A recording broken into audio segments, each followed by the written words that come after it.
Hi, Stitchers. Welcome to Tatreez Talk, where we share conversations about Palestinian embroidery. I'm Amani here with my co host Lena, chatting with talented embroiderers and artists, sharing their stories, inspirations, and the cultural significance behind their work. On today's episode, we're chatting with Roba, a Palestinian artist and Palestinian embroidery practitioner and educator based in Colorado. Welcome to Tatreez Talk, Roba. We are so excited to have you on here with us. Thank you. Thank you for having me. It's good to see you both. You too. It's been so long. Roba, we always like to start each episode by asking our guests about their personal Tatreez journey. So we'd love for you to tell us, what brought you to Tatreez to begin with. Yeah. Well, first of all, thank you for having me. It's good to see you both. I know it's been a while. Yes. Well, my Tatreez journey actually started from a very young age. That's what I grew up watching my mom doing. So I grew up in a big family. We're a family of 8. I have Wow, my siblings, mom, dad. And, both of my parents actually were very resourceful and they were always working on projects, whether inside the house or outside the house. So inside, my mom would do Tatreez, knitting, sewing, all kind of stuff, fixing electronics with my dad, or outside, gardening, building returning walls. It's everything. We were always included as kids in every project they do.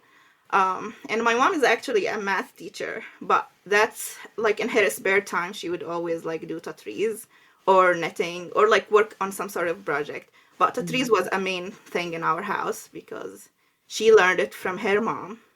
My grandma were from a village called Annaba, near Ramla in Palestine, and they were displaced in 1948.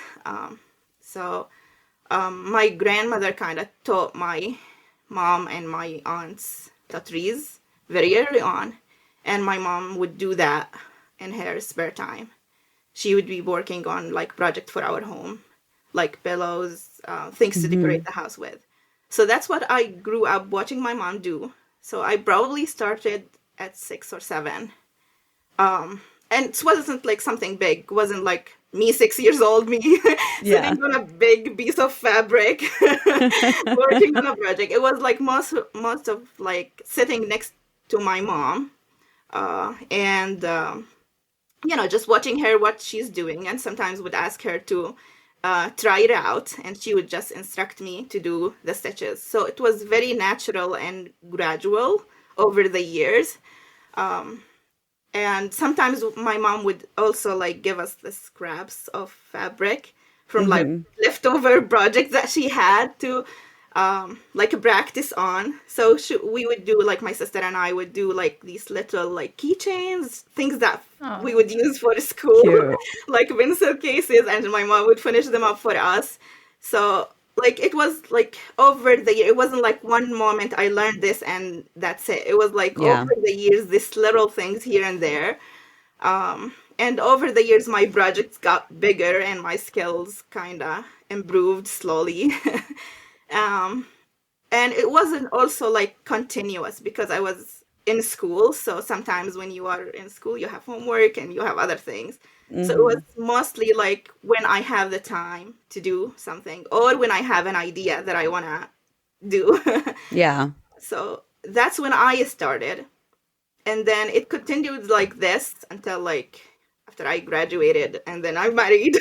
And then I started my YouTube channel on 2015, I think. And that's when it took a different kind of chapter. I would started a different chapter, took a little bit of a different form for me.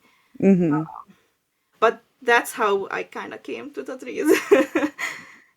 Amazing. And okay, so I know you mentioned the fact that it was kind of an everyday part of your life, basically, a everyday part of your mom's life, everyday part of your life, before it kind of transformed into your YouTube channel, which we have to talk about because I mentioned this before. But when I first decided I wanted to practice Tatreez, there was like no resources yet, and your YouTube channel was legitimately the only thing I found.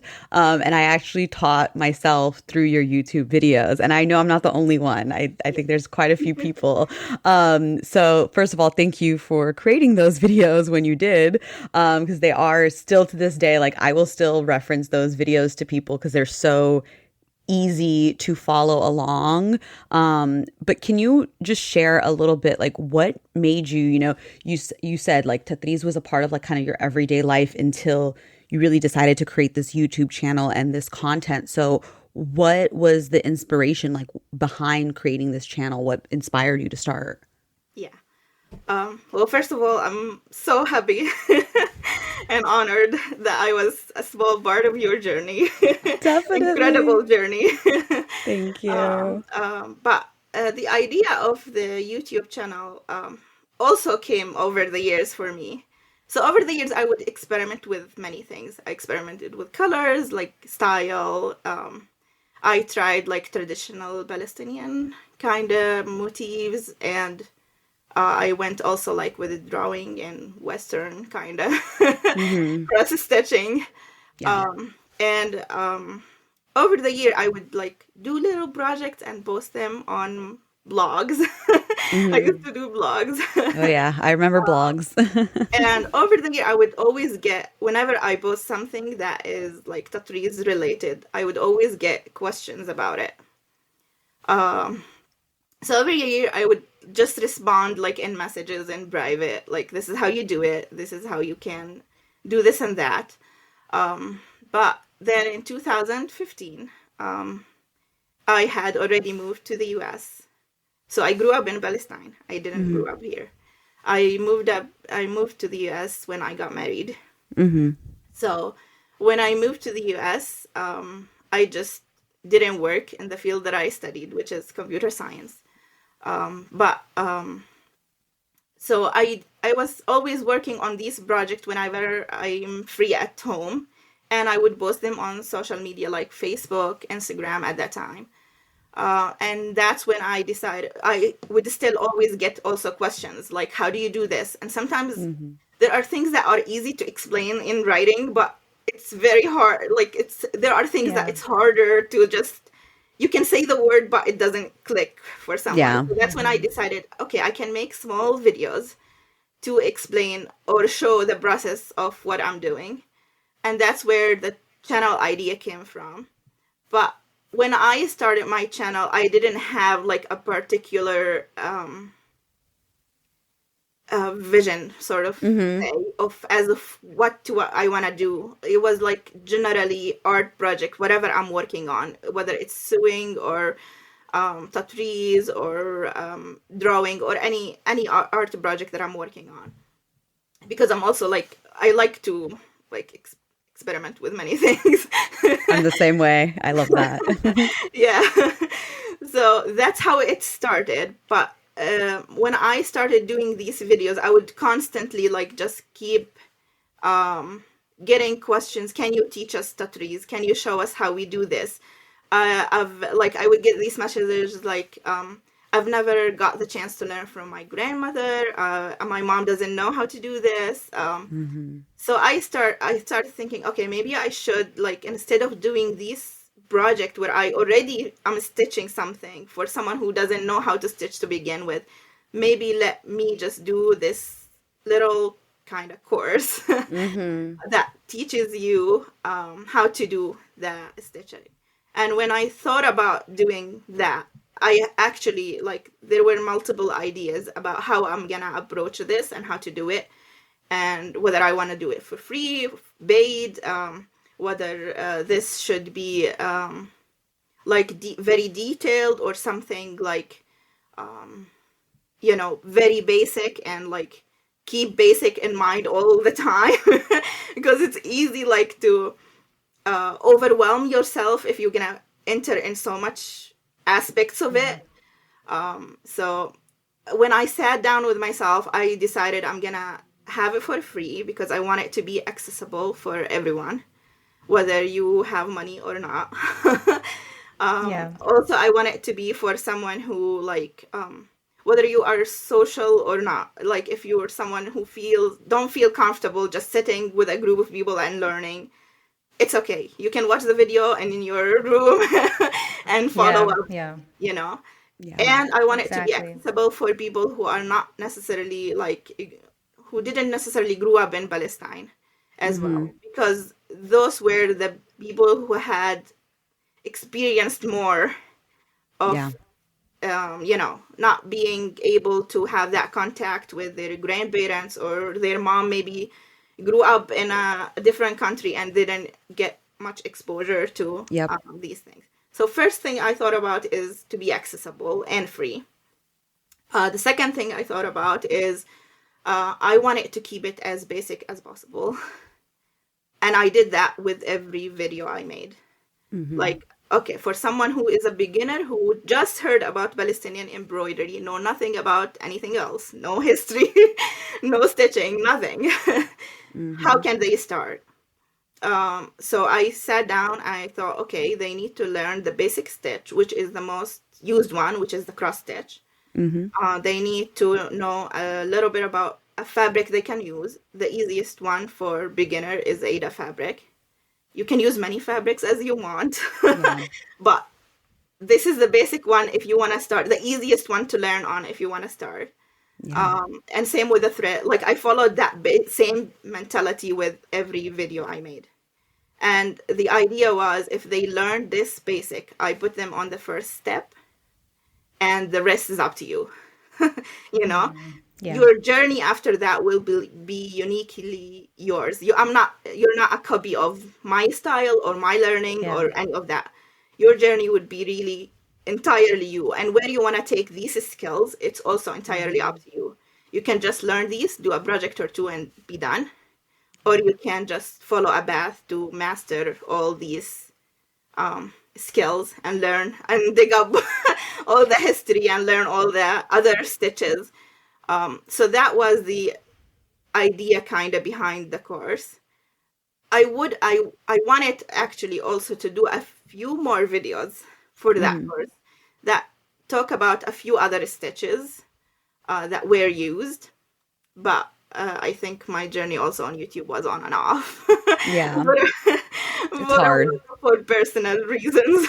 Mm-hmm. But totally, that totally makes was the sense. Yeah, idea behind the course. It's like to be simple, to be free, and to not spoon feed the information Mm-hmm. for everyone.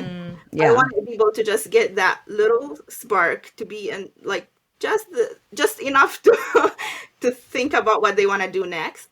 Mm-hmm. Because in the end, if you really got interested, you will do your own research, and what you might resonate with might be different than what I see. We could be Yeah. reading the same yeah, Tatreez book, but we totally can get different stories and what we want to focus on to tell, and different perspective, and what you might see something interesting, it might not be that interesting for me, and that's Mm-hmm. okay.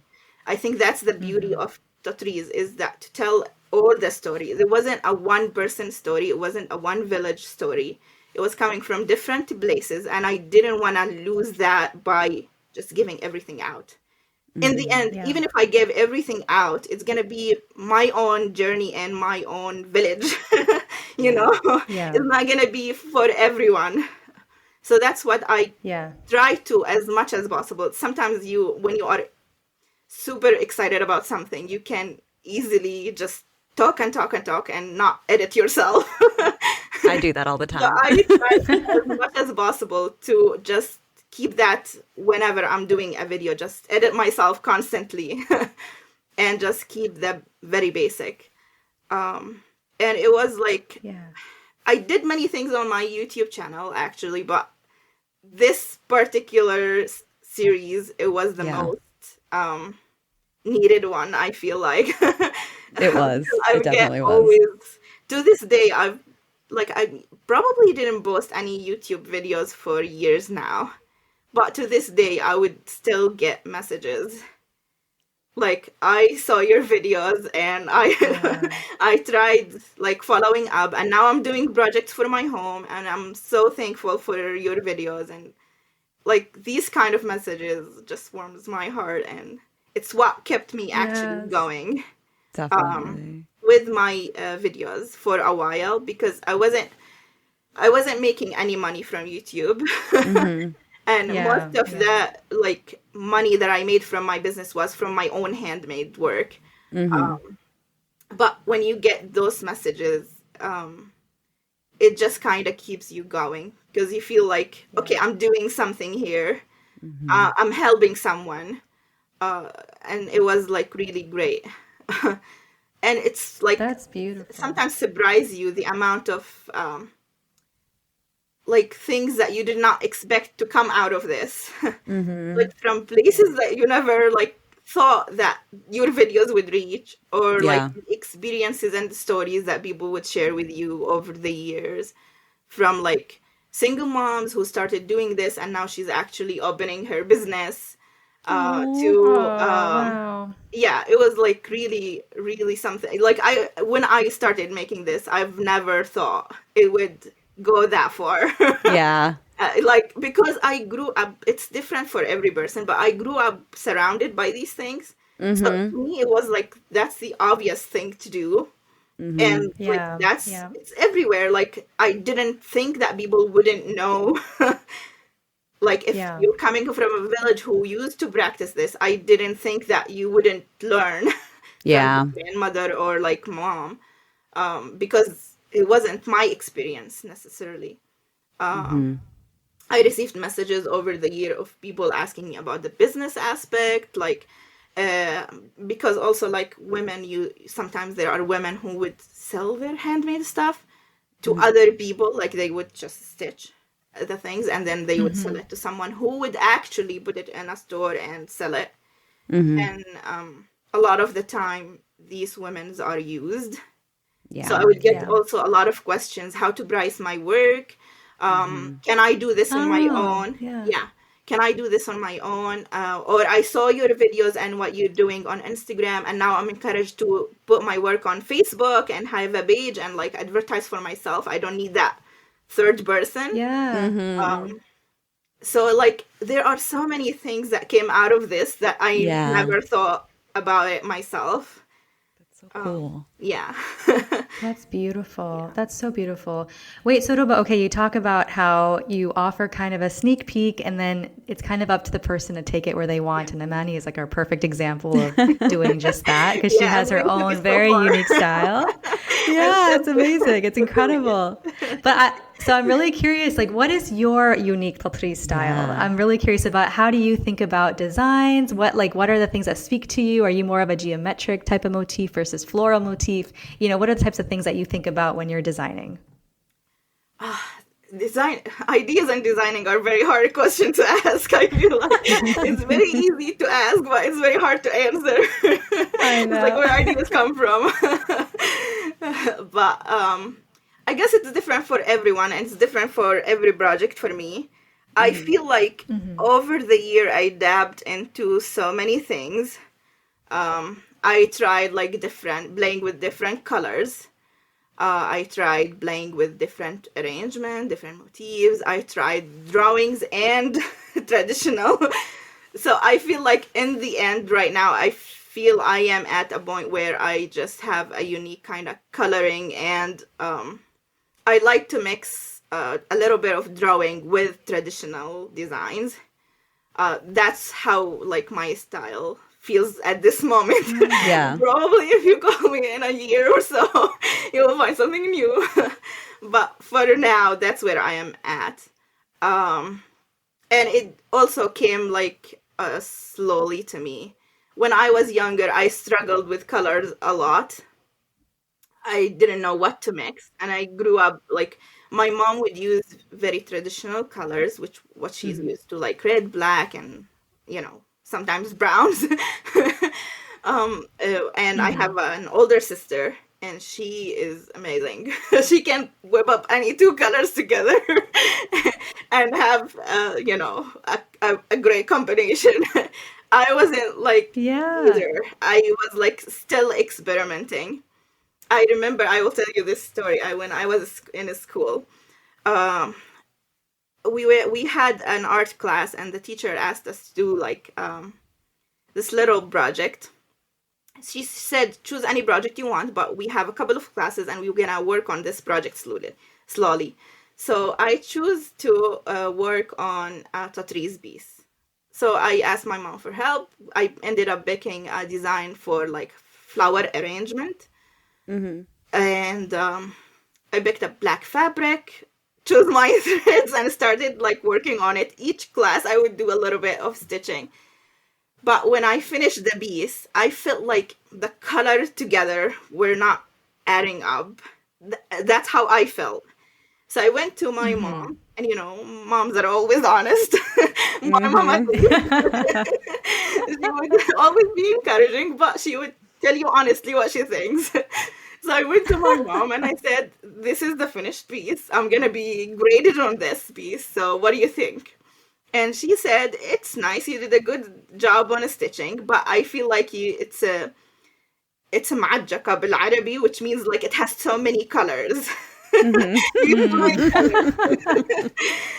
So I felt like, okay, I'm not gonna get a good grade on this. So let me just quickly fix this. I asked my mom for another piece of fabric, and I just chose black, red, and did a new design. And I worked on it for another class or two. And then the grading evaluation moment came. And the teacher asked me to show my work. So I showed her the red and black one, which was traditionally used. So she looked at it and she said, that's a good piece. But I've noticed that you were working on another one. I want to see it if you have it. I love it.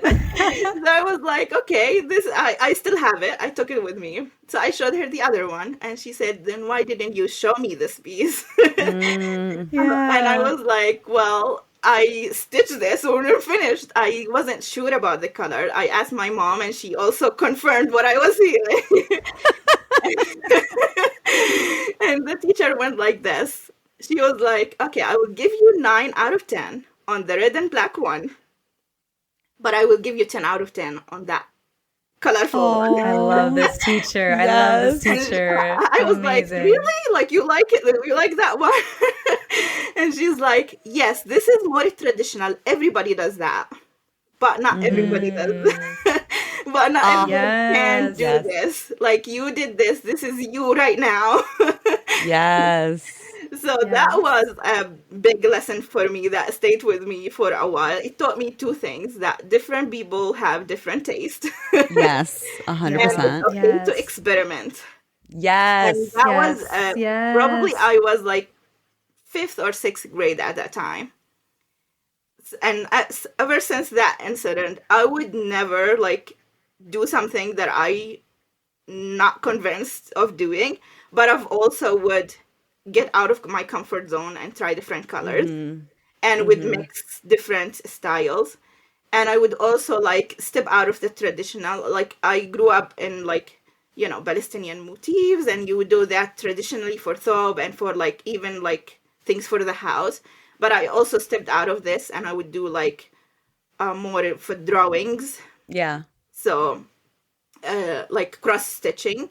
I would get these patterns like from the internet or from books done by other people, like bunnies and flowers and like things like that. Yeah. And I would also do these. I remember when I was younger, I have a friend who grew up in Brazil, and her mom had this like little magazine about cross stitching, and she had like these floral patterns, like borders for tables, pillows, like things like that. And I borrowed it from her, and I would try these too. So I also like experimented from different style. Yeah. And cool. Eventually, like I reached to this point where I have like, I'm comfortable using various colors, even if it doesn't make sense sometimes, but I'm good at switching them and changing as much as I can. And I'm comfortable also to step out and play a little with the traditional motifs and try them in a different arrangement, or maybe make a drawing or painting out of them. So that's where I'm at right now. That's really cool. I think it's so important as an artist to be comfortable going outside of your comfort zone, to be comfortable with like being comfortable evolving your style. Because you were just saying, like, you know, this is what your style is now. In a year from now, who knows? And I think that's really important because it keeps things interesting. And, you know, it's even with the way you're evolving the style, it's still Palestinian Tatreez because you are Palestinian and you are practicing this art. So I think that's really, really cool. Yeah, I think it's very important for an artist to never stop learning. Yes, big time. Never to reach a point where like, okay, I know everything about Tatreez, I'm done here. It kills everything, in my opinion. Yeah. As a creative, you just want to keep learning. And don't just, if you're learning Tatreez, it's great, but also step out and look at other things around you. Don't just be interesting in Tatreez. Read, draw, go out, try different things, because it all eventually just pour into your experience as a Tatreezer. Yeah. And it all adds up to you. And it also helps you, like, when you're designing and thinking, to just tap into each field or each experiment you have and just put it all in. It's also different for everyone, but I think because I've never struggled, like, I never tied anything with my identity. I know I'm Palestinian, nobody can question that. So I was comfortable stepping in and out without feeling like I'm gonna be questioned about it.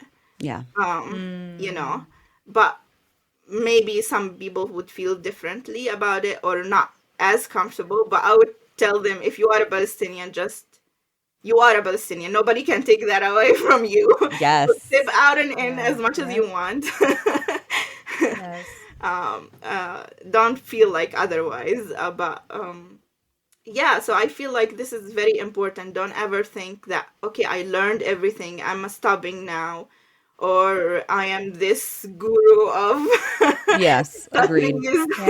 No, it's a learning every day, on many levels. Learning from history point, because, you know, as Palestinian, we also lost a lot of our documented history. So you learn on that aspect. It's learning on a skill point. The more you practice this, the more your skill will be better and better. And then you will also develop, like, the more you practice this, you will actually be more comfortable using certain tools and certain techniques, if you will, more than the others. Like, you would know about the other methods, but this is the preferred one that you would use all the time. Exactly, your personal preference, yes. So, and you would also, like, just change over time. If you're not changing, you really need to sit down and just think about, like, what are you exposing yourself to? And because change is very important as well. And don't feel like at some point, like, I have to keep going regardless of what I'm doing. If you're not comfortable just going on, just stop, think about what you're doing for a second. Take that moment for yourself, and then you can keep even doing better and better job each time. That's how I look at it, but everyone can decide for themselves what to do. But that's how I feel, how I feel about things, and that's how I do it in my life in general. If I felt like I'm stuck in a place, or I'm not doing challenging work all the time, if this next work is not a step up from my previous work, then I would stop and try to think differently. So yeah. Oh, Roba, you're inspiring me so much just in like what you're talking about. And it's like applicable to not even just Tatreez, it's applicable to every aspect of our lives. This is beautiful. Thank you for sharing all these beautiful stories. It's incredible. Amani, I do have one question before I give it to you, but Roba, I wanted to know, because you learned from your mom and this is something that you kind of grew up with. It wasn't just it came in one day and all of a sudden you were a changed person. I'm curious about how you practice with your mom and your sister now. Like, what do you guys like talk about Tatreez? Is it something that you guys bring when you see each other? I'm really curious about what that looks like now Yeah. as an adult. Well, all the time. I sadly live now far away. My mom and Yeah. my sister are in Palestine still. So I live far away from them. But whenever I like have questions about the trees, the first person that comes to my mind is my mom. Yes. I would always like ask her first. What do you think about this? And how do you do these projects as well? Sometimes whenever we are talking, like FaceTiming each other, she would be working on a piece and she would show me. And she would Oh, ask that's so me, like, sweet. what was the recent project you worked on? And I would show her. And same with my Yes. older sister. My older sister, I always looked up to my sister with her Tatreez because she's like amazingly talented and her house is like a museum of like pieces Oh, of Tatreez we and need colorful pictures. I want Yes, pictures. please send pictures. and colorful stuff. I always, whenever I go visit her, I'm like, this. I love it. you know? So yeah, and I have two younger sisters too. One of them also like do Tatreez a lot, and my youngest, she knows how to do Tatreez, but she's not. She doesn't spend that much time, but she Not knows yet. how to do it. Yeah, not yet. Yeah. So it's like constant for us. It's not something like we would forcibly do, but whenever we are Yeah. working on something, it comes up. Yeah. And because I do this as a work as well, my mom would always check on like, what do you do now and see what's the project I'm working on. Sometimes I would work on a pattern, I would show it to her. Get her I would approval. show also my sisters takes their opinion sometime. Just to get what they think about this, and sometimes they would, if you have an Arab family, you know how they Yes. you always give you their honest opinion. Yes, So always. it's like Very, very this is honest, like very nice. honest. The color might be. I can relate. I can definitely relate. One thing I wanted to ask you, you were talking about the fact that as an artist, like you should always be kind of learning and, even learning outside of the threes, which I completely agree with. I love that. It's something that I've been exploring on my own lately. And I'm curious, like, how are you exploring art outside of the threes to incorporate into your threes? You already talked about like your illustration and drawing a little bit. Yeah, I do illustration. I draw sometimes. I also like whenever I feel interested in something, I would just look it up online or take classes. So I've been learning like Arabic calligraphy, Oh, geometry, beautiful. Islamic geometry. I would read a lot of books as well.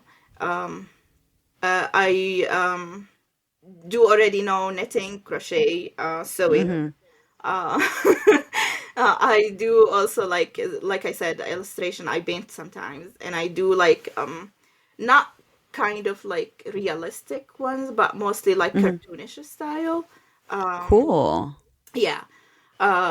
These are the things that I do mostly. I would also read any art book that comes to my mind. I would read like about different artists, like from like Middle Eastern all the way to like European, like Van Gogh and like Leonardo da Vinci, and like all the Yeah. way to Palestinian artists.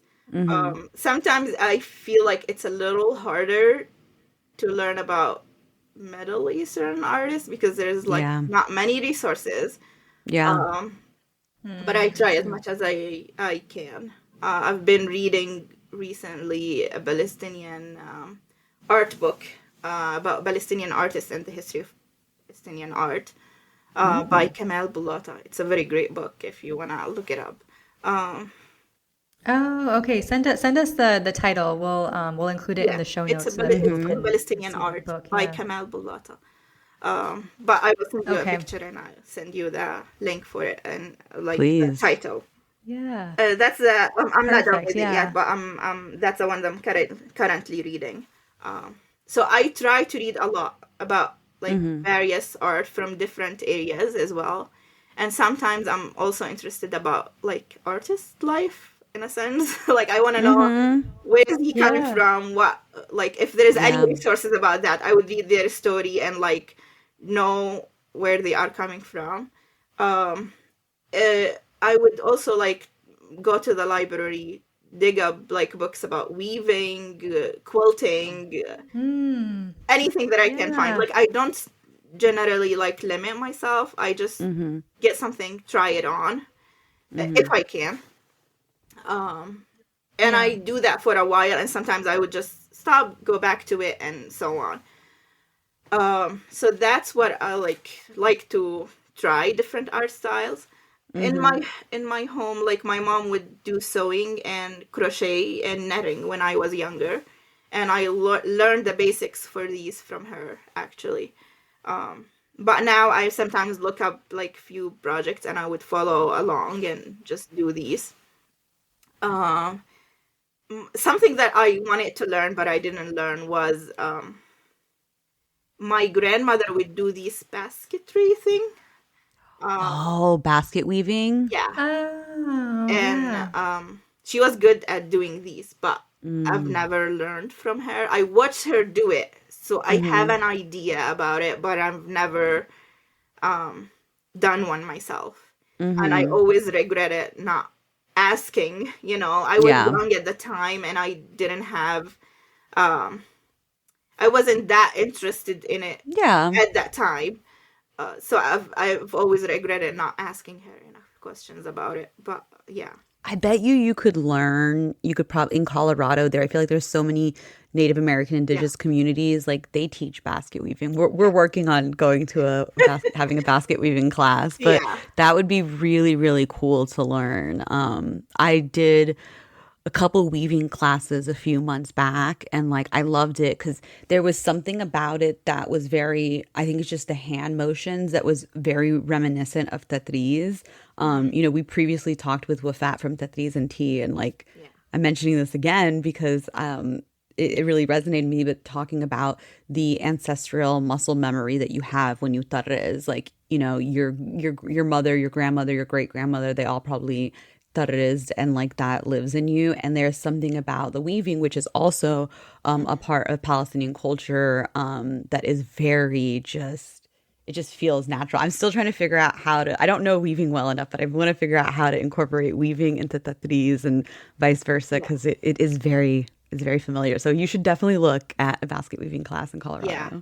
I'll search for you too. Now I'm gonna like search.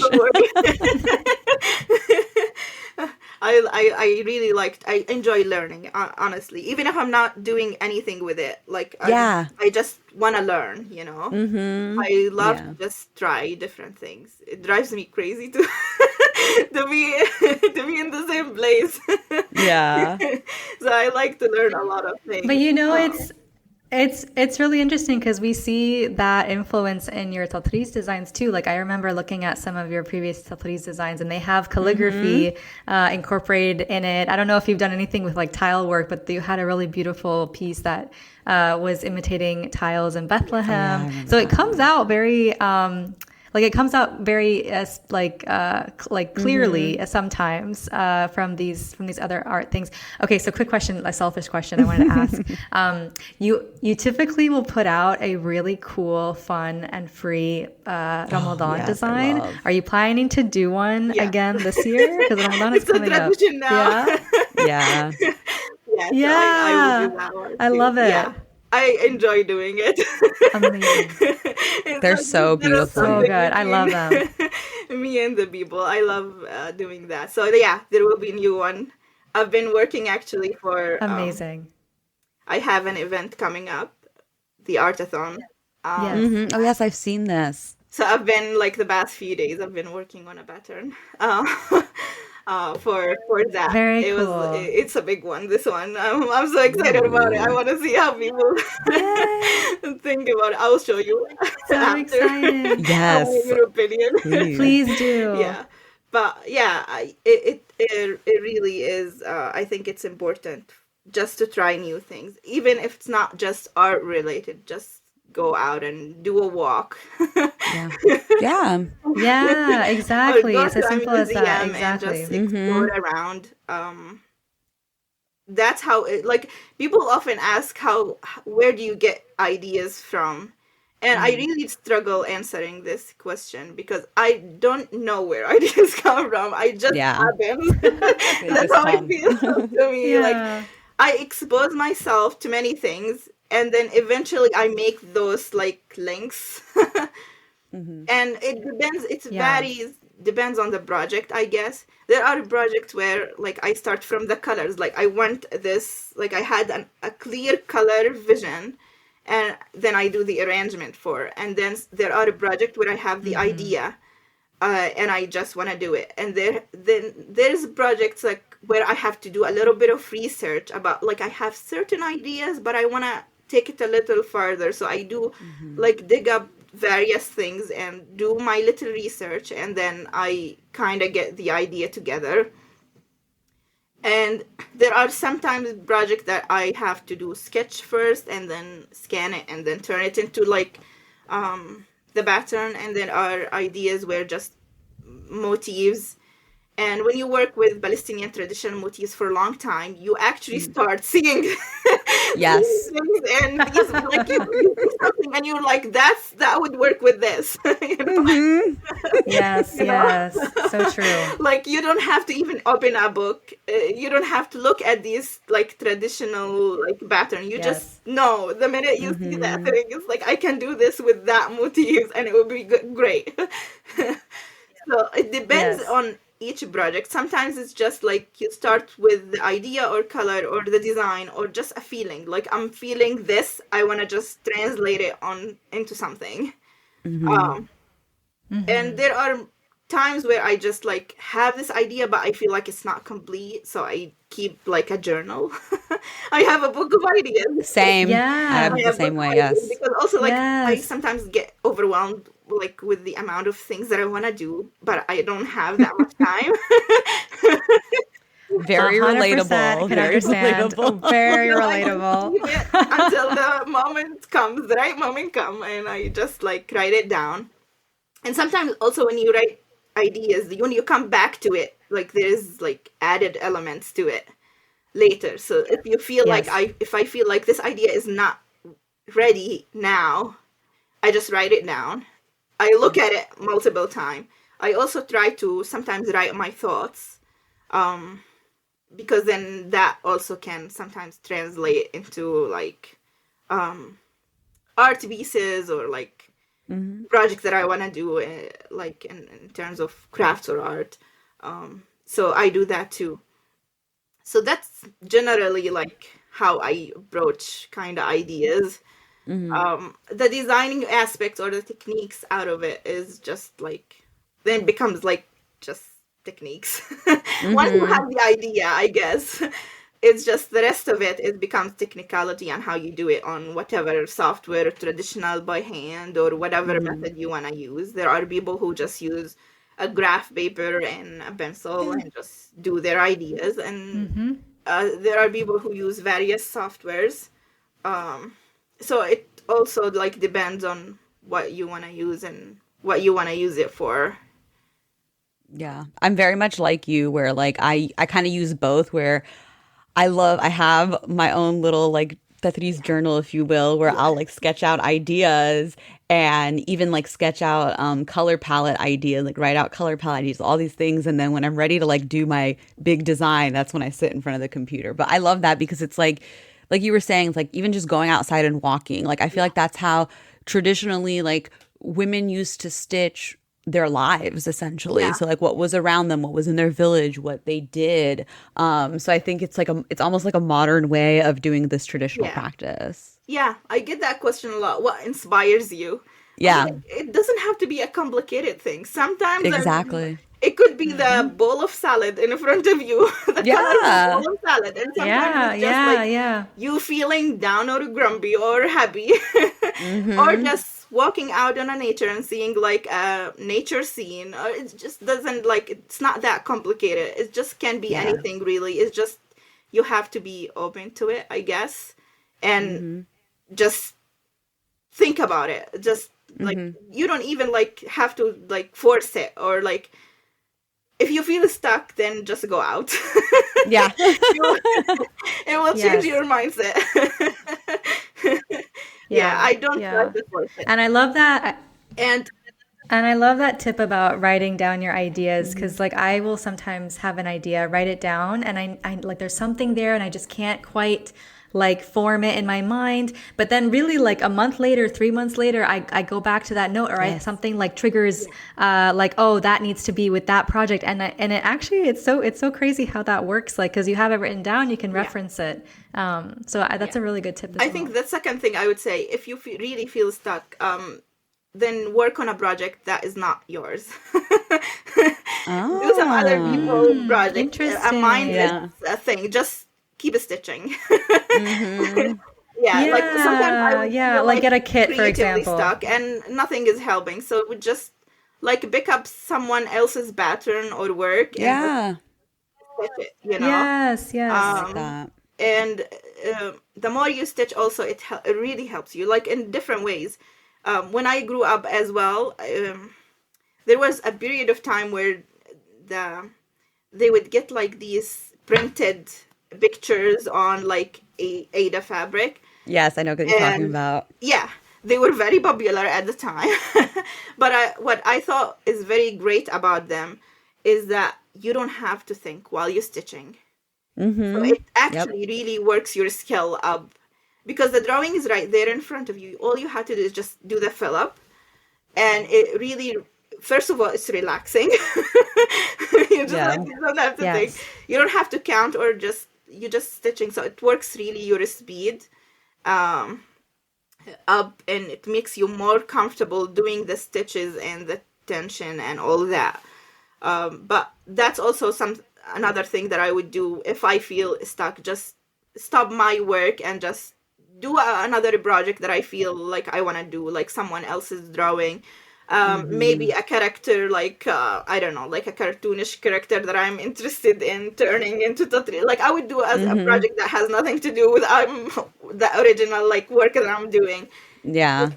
Take that moment and just do it for a couple of days. Then I go back with like a refresh perspective on Mm-hmm. my work. So that another thing that really helps me when I'm working. I love that. So, Roba, I know that we mentioned some of like your free patterns, which are on Yeah. your website, and we'll make sure to link that in the show notes for our listeners. But you also have your Etsy shop Yeah. reopening. Is that correct? So I actually I had my Etsy shop for a few years, and then I think last year I took a break from everything. Yeah. Yeah. Yeah.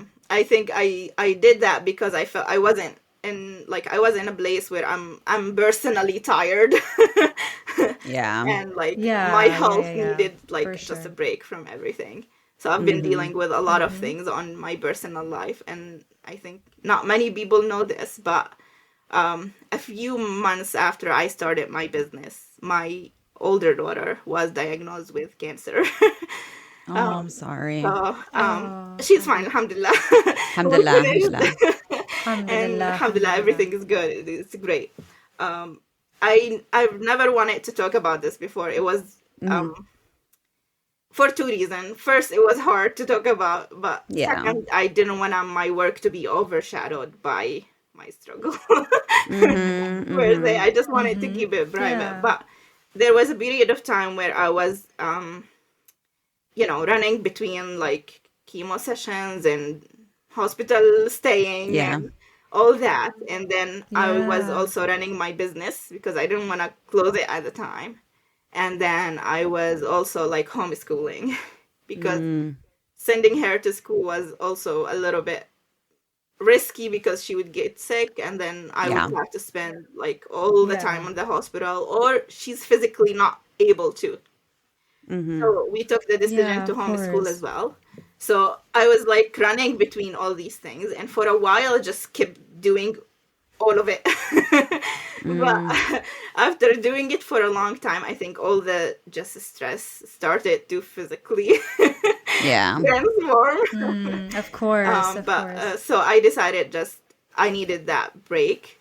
So originally I wanted to do Yeah. it temporarily, but it didn't feel right.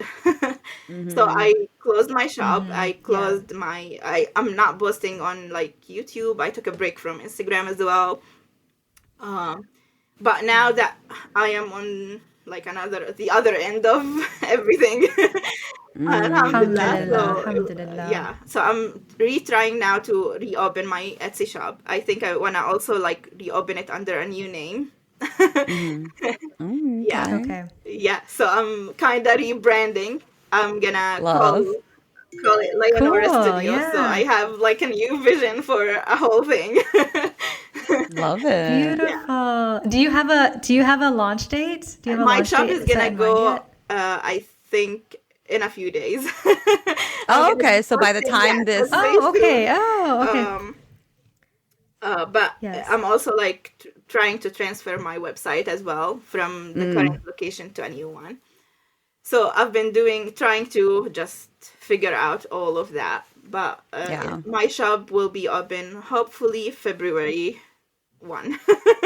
Amazing. Very Okay, cool. so this will be out Amazing. by the time Amazing. your shop is reopened. So we'll be sure to have all the links Yeah, and stuff for everyone to thank check you. them out. Yeah, so my shop will be, I think, a mix of what I've been doing before, but it will also include more of my printed designs and like other art ideas. Ooh. Yeah, Very cool. and I decided to call it Layanora Studio because I know the name sounds weird, but it's actually my daughter's names Oh, together. So no, it's a It's Layan and beautiful beautiful. Nora. name. It's beautiful. Oh, that's so cute. Layan and Nora, so Layanora. It's That's very cute. simple. I'm Oh, I not like love complicated. that. That's the best way to do it, though. That's the best way to do it. So I'm calling it Layanora Studio Beautiful. because first of all, it's my daughter's names. It's something I always done with my daughters when we were like in that time. Yeah. We'd always do Oh. art projects together. It also like a mix of both of their names, which Mm-hmm. means Nora means light, and Mm-hmm. Layan like someone who's like layan, yani kind, or like Mm-hmm. someone who's not flexible, if you wish. And that's like something I would I like to always like bring to my to my Cute. work. Um, I hope one day that I can turn it into an actual physical space that Inshallah. welcome everyone. But for That now, would be That so would be cool. I'm beautiful. gonna Yeah. be online. We'll Yeah, we'll we'll be Digital. rooting for you. We Yes. can't wait to see so it I'm excited come to actually. life. Yeah, so I'm excited about Definitely. it. I'm like, there's so many things that I want to do with this. So hopefully I can do that. You will be able to, and we'll be here supporting for sure. Thank you. Um, so one last question that we have for you while we have you, you talk, I think you already kind of dropped a few different lessons that you've gotten, but what are kind of some of the major life lessons that you've taken from Tatreez that you would like to share with the listeners? Well, first thing is just don't ever be shy to be who you are. If you are a Palestinian, then that's what you are, whether the world like it or not. Yes. If you're comfortable doing something, do it. If you're not comfortable, just take a moment and just think about it. And just keep stitching.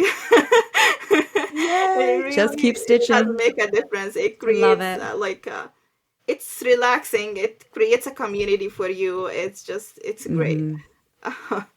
Yeah. Whether you do it for Amazing. personal That's so reasons or beautiful. like you wanna experience it because you wanna turn it into something else, it's fine either way. Wherever you're coming Hmm. from, it's really is okay to try different things and just to keep doing it the way you want to do it. Really.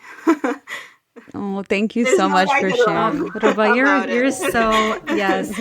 No, this is I great. love Thank this you so so much. much for Roba, thank you so sharing. much for taking the time. Thank you. Thank you for having me, and thank you for everything you do. I'm proud of both of you and always Oh, cheering thank you you. on from behind the scenes. You're amazing. Thank you. You We both are. cannot wait to see You're what comes next incredible. from you. We will definitely be talking to you soon, Roba. Thank you again. Thank you.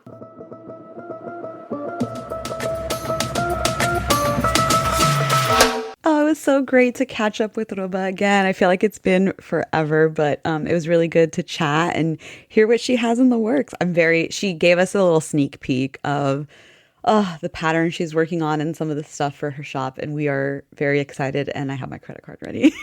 Okay, yeah. The listeners don't even know. You need to go to her Etsy shop, her link right now, and go see what she has because, oh my God, Maddie and I were like drooling as she was showing us Yeah. some of the designs and the new like merch that she's going to be putting out into the world. Oh, so excited for her new like chapter in Tatreez and just her Yeah. lessons. Can we please talk about the lessons that she like 1.5 million Okay. lessons and the teacher? Can we though? Can we talk about her teacher? I'm obsessed with this teacher. Obsessed with the Like that teacher. is right. That's like such a sign of a great teacher and someone who should Yes. be around children, who's like encouraging and positive. And yeah, I love that. I think that's a lesson that everyone who practices Tatreez should take and definitely like give that out to other Tatreez artists that you encounter in your journey because I love that.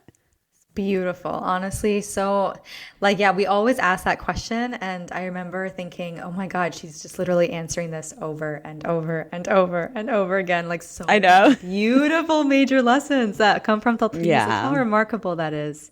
Oh, you guys, thank you again for listening to Tatreez Talk. We want to hear about your Tatreez journey. Make sure you share your stories with us at tatreeztalk@gmail.com, and we might have you on an upcoming episode. Don't forget to subscribe to the podcast on your favorite listening platform, and be sure to leave a 5-star review. You can follow me at Lina Stove and Amani at Minamani, and make sure you follow the podcast at Tatreez Talk. Until next time, Sisters.